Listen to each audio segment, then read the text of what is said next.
नमस्कार दोस्तों, आज का ये वीडियो बहुत ही इंपॉर्टेंट और जरूरी है आप सभी के लिए।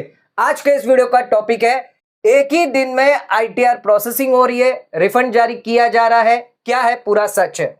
दोस्तों, एक व्यक्ति ने अपनी आईटीआर फाइल करी थी, इसको वेरीफाई करवाया और फिर इनकी आईटीआर अंडर प्रोसेस में जाकर आईटीआर प्रोसेस भी हो चुकी है और रिफंड भी यहां पर जारी कर दिया गया है। ये पूरा का पूरा जो है वो एक ही दिन के अंदर कराया गया है, 3 जुलाई 2025 को।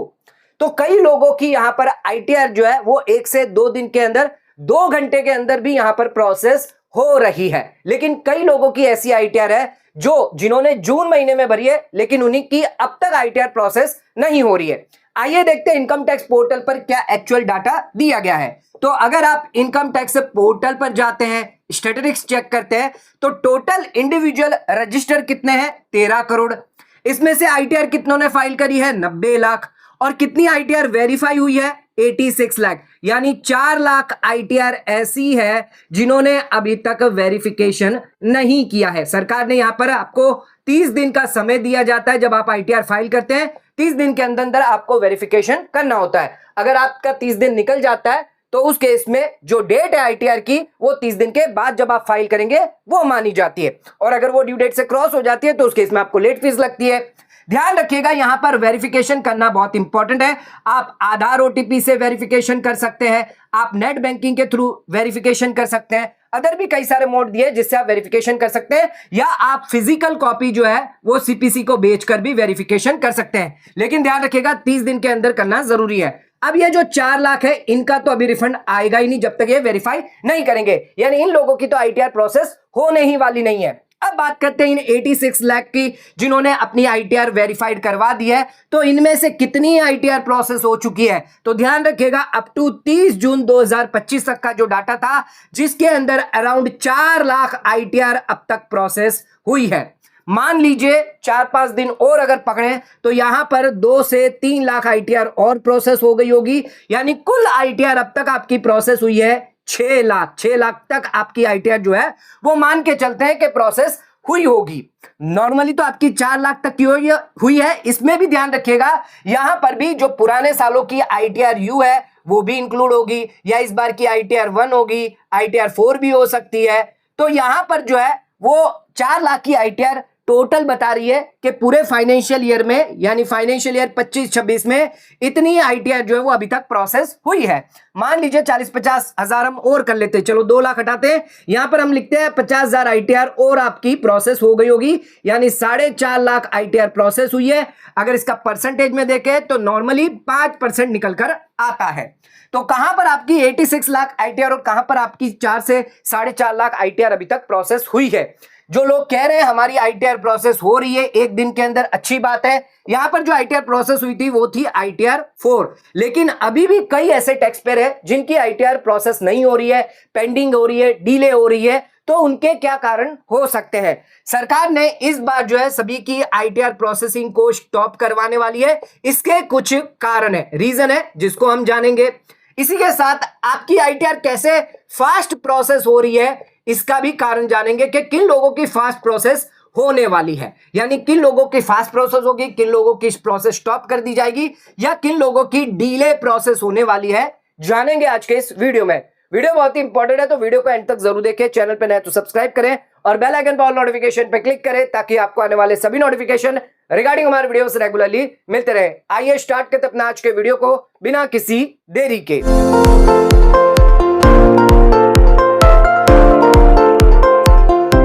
तो आइए स्टार्ट करते अपना आज के वीडियो को और बात करते हैं इनकम टैक्स रिटर्न प्रोसेसिंग और रिफंड के बारे में। सबसे पहले समझते हैं आईटीआर रिफंड प्रोसेसिंग कैसे होती है। तो आप आईटीआर फाइल करते हैं, आईटीआर फाइल करने के बाद आपको वेरिफिकेशन करवाना होता है। 30 दिन के अंदर अंदर आपको वेरिफिकेशन करना मैंडेटरी होता है। नहीं करेंगे तो उस केस में आपका जो डेट ऑफ फाइलिंग है वो आगे बढ़ जाती है।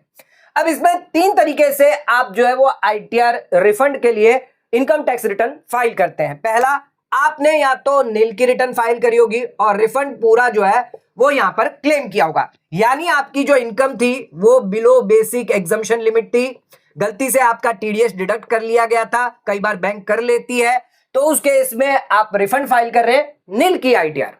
दूसरा केस हो सकता है आपका जो टैक्स है वो टीडीएस रिफंड के सामने एडजस्ट हो गया है, यानी आपका जो टैक्स था माइनस टीडीएस करके बाकी का जो बैलेंस है वो आपको रिफंड यहां पर मिल जाएगा, या टैक्स ज्यादा था तो टीडीएस अगर कम था तो पूरा का पूरा एडजस्ट हो गया है। तीसरा, यहां पर आपने 100% रिफंड क्लेम किया, आपका टैक्स हो गया 0 क्योंकि आपने डिडक्शंस क्लेम किए थे, एग्जम्पशन क्लेम किए थे, इसकी वजह से यहां पर आपका टैक्स बना 0 और आपको यहां पर पूरा का पूरा रिफंड जो है वो मिल गया। यहां पर आपको पार्शियल रिफंड मिल रहा है, यहां पर आपको फुल रिफंड मिल रहा है। अब आपकी आईटीआर चेक करी जाती है, डाटा यहां पर आईटीआर का मैच किया जाता है, जो भी 26A है जहां पर टीडीएस और इनकम जो है वो वेरीफाई की जाती है। अगर ये मैच है, ओके है, एआईएस के अंदर चेक किए जाते हैं, जितने भी इनकम आ रही है, जितने भी डाटा आ रहे हैं उससे मैच किया जाता है एआईएसटीएस, और एसएफटी हाई वैल्यू ट्रांजैक्शन को भी चेक किया जाता है। क्या ये हाई वैल्यू ट्रांजैक्शन आपकी आईटीआर से और पुरानी जो ओल्ड आईटीआर है क्या उनसे मैच कर रहे हैं? अगर मैच नहीं किया जाएगा, अगर इनमें से कोई भी चीज अगर मैच नहीं होगी तो आपकी आईटीआर में अंडर प्रोसेसिंग दिखाती रहेगी, यानी इसका मतलब यह है इनकम टैक्स डिपार्टमेंट और समय लगा सकता है आपकी आईटीआर प्रोसेस करने में। यहां पर डिटेल स्क्रूटनी की जा सकती है, आपकी आईटीआर के सारे डाटा चेक किए जा सकते हैं। अगर यहां पर मिसमैच हुआ, ज्यादा मिसमैच हुआ, तो उस केस में आपको डिफेक्टिव की नोटिस भी आ सकती है। कई लोग क्या करते हैं, आईटीआर 1 फाइल कर देते हैं जबकि उन्हें होती है आईटीआर 2 एप्लीकेबल, तो इस केस में भी आपको डिफेक्टिव नोटिस आ सकता है। तो ध्यान रखिएगा, अगर आपका डाटा मैच नहीं है तो आपको डिफेक्टिव नोटिस आ सकता है, या फिर अगर आपने गलत आईटीआर फॉर्म सिलेक्ट कर लिया तो भी आपको डिफेक्टिव नोटिस 139(9) के अंदर आ सकता है। अब डिफेक्टिव नोटिस का टाइम पीरियड होता है 15 दिन के अंदर उसका आपको जवाब देना होता है, तभी आपकी आईटीआर फर्दर प्रोसेस की जाती है। लेकिन कई लोग यहां पर डिले करते हैं, इसकी वजह से भी उनकी आईटीआर जो है वो स्टॉप कर दी जाती है। अगर मान लीजिए सभी डाटा आपके करेक्ट होते हैं, आईटीआर के अंदर जो भी डाटा है और इन सभी के अंदर जो डाटा थे वो मैच कर रहे हैं, तो आपकी आईटीआर जो है अगर मैच कर जाती है तो उस केस में आपको मिलता है इंटीमेशन। ये इंटीमेशन जो है 143(1) के अंदर आपको मेल आईडी पर, या आप जाएं तो इनकम टैक्स पोर्टल पर जहां पर आप व्यू कर सकते हैं अपनी आईटीआर को, वहां पर भी ये इंटीमेशन देख सकते हैं।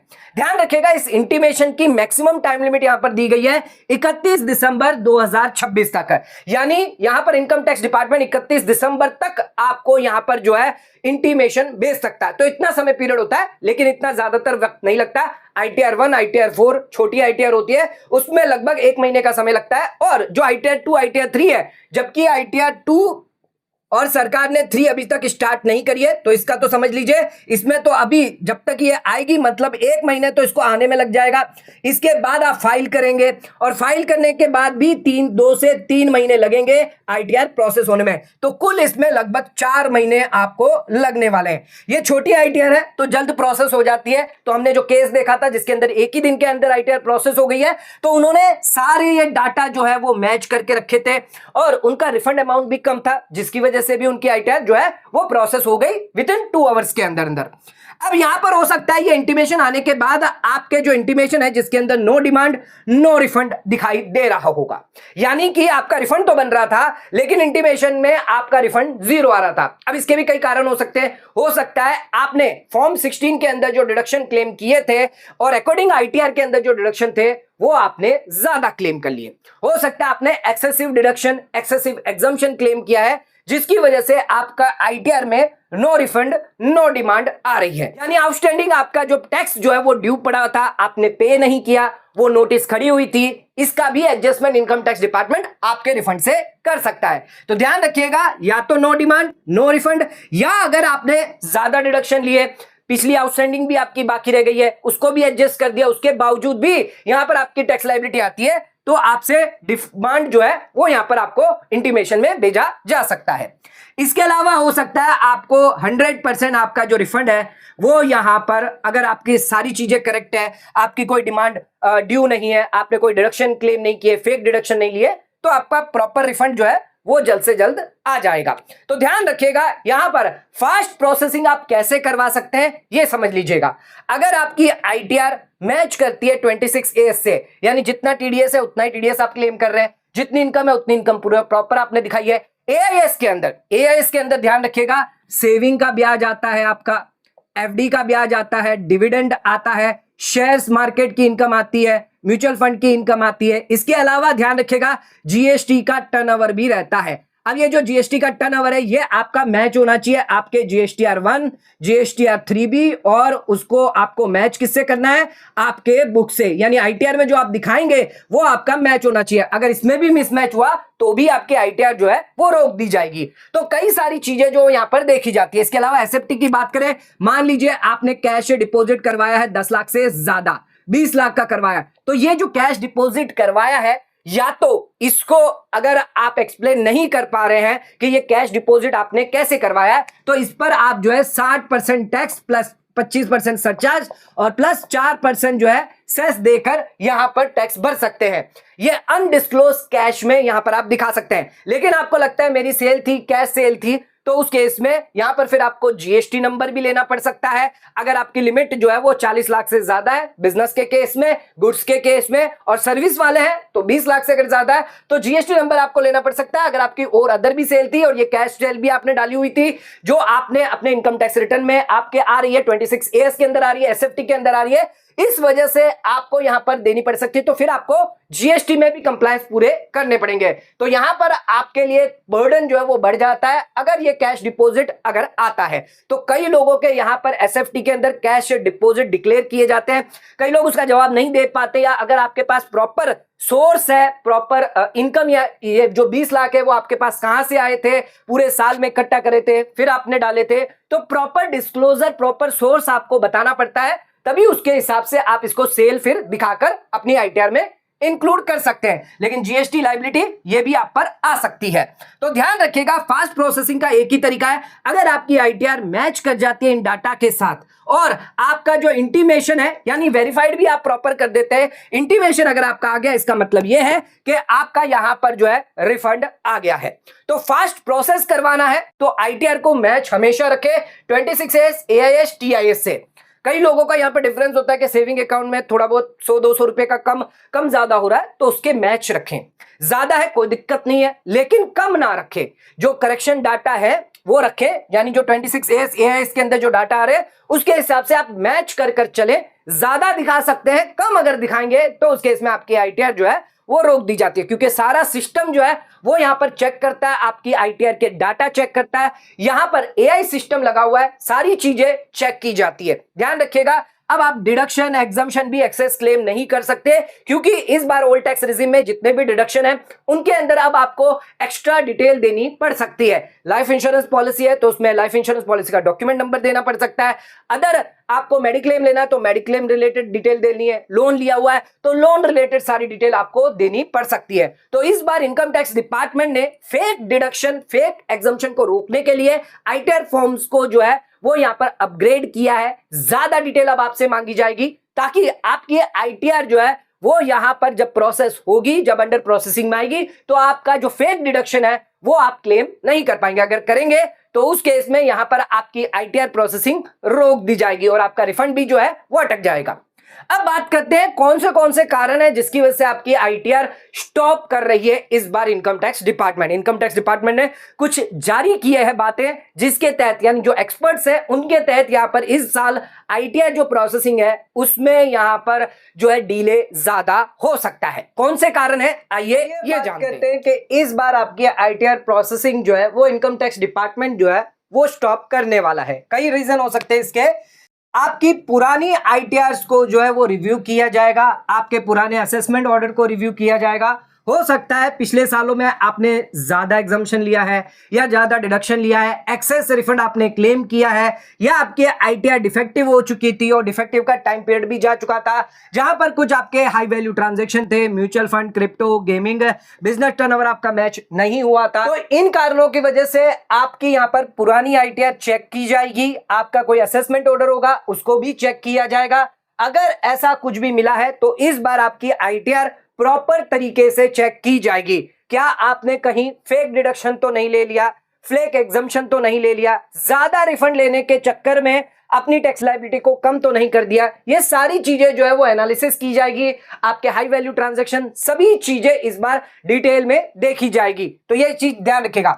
कुछ लोगों की अगर स्क्रूटनी पेंडिंग पड़ी हुई है या असेसमेंट उनका क्लोज नहीं हुआ है तो उन लोगों की भी आईटीआर जो वो स्टॉप कर दी जाएगी। अगर आपको डिफेक्टिव नोटिस मिलती है, आपने गलत आईटीआर फॉर्म भर दिया है जिसकी वजह से आपको डिफेक्टिव नोटिस मिलती है, तो इसकी वजह से भी आपके आईटीआर जो प्रोसेसिंग रोक दी जाएगी। इसके अलावा अगर आपने रोंग आईटीआर फॉर्म फाइल कर दिया, हमने बताया डिफेक्टिव अगर नोटिस है, रोंग आईटीआर फॉर्म फाइल किया है तो डिफेक्टिव नोटिस आपको मिल जाएगी। आपका डाटा मिसमैच है आईटीआर से, 26S, AIS, TS, SFT से, आपने फुल रिफंड क्लेम किया है, लास्ट 3 ईयर से लगातार आप पूरा का पूरा रिफंड क्लेम कर रहे हैं, तो इसकी वजह से भी इनकम टैक्स डिपार्टमेंट आपकी आईटीआर को यहां पर अंडर प्रोसेस में डाल देगा और यहां पर चेक करेगा क्या प्रॉपर सही से रिफंड आपने क्लेम किया है या नहीं किया है, या आपकी अगर लास्ट ईयर कोई आउटस्टैंडिंग टैक्स ड्यू है तो उसके रिगार्डिंग भी यहां पर आपका जो टैक्स है, रिफंड है, वो टैक्स के सामने एडजस्ट कर लिया जाएगा। तो दोस्तों यहां पर आपकी आईटीआर जो प्रोसेसिंग है वो यहां पर रोकी जा सकती है। अब जिन लोगों ने यहां पर पूरे सही तरीके से आईटीआर फाइल करी है तो उस केस में उनके लिए यहां पर क्या है, उनकी आईटीआर अगर डिले हो रही है तो उस केस में आपको क्या करना है, तो ध्यान रखिएगा, आपको यहां पर लगातार अपना रिफंड स्टेटस जो है वो चेक करते रहना है। इनकम टैक्स पोर्टल पर लॉगिन करके आपको देखते रहना है। साथ ही साथ आप अपनी ईमेल, SMS जरूर चेक करें, क्या कोई नोटिस, क्या कोई असेसमेंट ऑर्डर आपको तो नहीं आया हुआ है। इसके अलावा आप यहां पर ग्रेवियंस जो है वो इनकम टैक्स डिपार्टमेंट को डाल सकते हैं आपकी आईटीआर प्रोसेसिंग के लिए, और साथ ही साथ आप ट्विटर पर भी यहां पर डाल सकते हैं कि आपकी आईटीआर जो है वो प्रोसेस नहीं हो रही है। अगर ज्यादा समय हो गया है तो, अगर 1-2 दिन में ही फाइल किया है तो रुक जाइए, 2-3 दिन में और समय लगेगा, आपकी आईटीआर प्रोसेस हो जाएगी। लेकिन जिन लोगों ने जून महीने में फाइल कर दिया है, उनकी आईटीआर सभी तरीके से मैच है लेकिन फिर भी डिले हो रही है, प्रोसेस नहीं हो रही है, तो आप ये कुछ काम कर सकते हैं। लेकिन इनकम टैक्स डिपार्टमेंट जो है वो प्रोसेसिंग अपने हिसाब से ही रखता है, तो प्रोसेस आपकी होती जाएगी। हो सकता है कई लोगों की फास्ट प्रोसेस यानी 1 दिन में जैसे हमने देखा है वैसे प्रोसेस हो जाएगी, कुछ लोगों का समय भी लग सकता है। तो इस केस में यहां पर जो है आपको आपकी आईटीआर ध्यान रखिएगा, अच्छे से मैच रखें, आईटीआर प्रॉपर फाइल करें, fake deduction, fake exemption claim ना करें, तो उस केस में आपकी आईटीआर जल्द से जल्द प्रोसेस होगी और रिफंड भी आपके बैंक अकाउंट में जल्द से जल्द आ जाएगा। तो दोस्तों आज का वीडियो आपको कैसा लगा नीचे कमेंट करके हमें जरूर बताइए। वीडियो पसंद आए तो वीडियो को लाइक से सब्सक्राइब करना ना भूलें, वीडियो को ज्यादा शेयर करें ताकि और लोगों तक इसकी नॉलेज पहुंच सके। आज का वीडियो खत्म करते हैं, धन्यवाद।